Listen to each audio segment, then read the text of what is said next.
کچھ offer questions ہیں. ایک بھائی کہتے ہیں کہ ہم ایک فلم دیکھ رہے تھے، اس میں ایک کفریہ جملہ آیا یا کوئی کفریہ گانے اور اس طرح کا میوزک تھا، تو کسی نے کہا کہ بھئی آگے نکال دو. تو وہاں بیٹھے ہوئے دوسرے شخص کہنے لگا رہنے دو، 1-2 منٹ ہی کی تو بات ہے.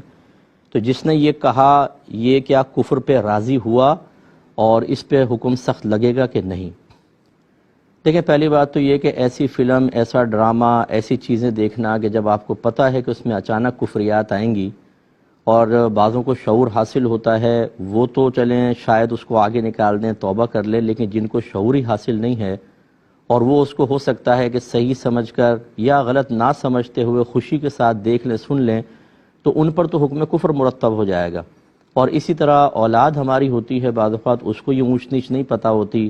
تربیت ہماری جو ہے گھروں میں، اور جو ہم قرآن و حدیث کا علم دے رہے ہیں وہ ہم اچھی طرح جانتے ہیں. تو ایسا بڑا رسک لینے کی کیا ضرورت ہے؟ تھوڑی دیر کی انٹرٹینمنٹ اگر ہمارے ایمان کو ہی ضائع کر دے تو پھر دوزخ میں اس کا انجام بڑا برا ہے. اس لیے ہمیں توبہ کرنی چاہیے. ایک بات تو یہ دیکھے نہیں. دوسری بات ہے کہ اس طرح دیکھا اگر فرض کر لیں اور وہ آیا تو بالکل ایسا ہی کرنا چاہیے تھا کہ فوراً اس کو آگے نکالنا چاہیے تھا. لیکن جس نے کہا رہنے دو، 1-2 منٹ کی تو بات ہے، تو وہ بالکل گویا کہ کفر پہ راضی ہوا. تو اس لیے اس کو احتیاطاً تجدید ایمان اور تجدید نکاح کرنا چاہیے. میں احتیاطاً کا اس لیے حکم دے رہا ہوں کہ آپ نے مجھے نہیں بتایا کہ وہ کفر کس قسم کا تھا.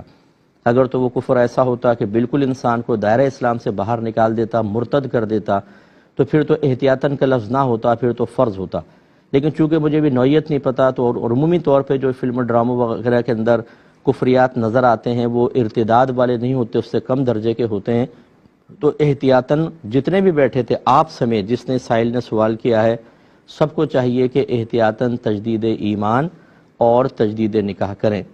اور نیکسٹ ٹائم کے لیے بس یہ ذہن میں رکھیں کہ اس طرح کسی کفر کو جاری رکھنے کا کہنا یہ یقیناً رضا بالکفر ہی بنتا ہے، اور اس میں بہت گناہ ہے.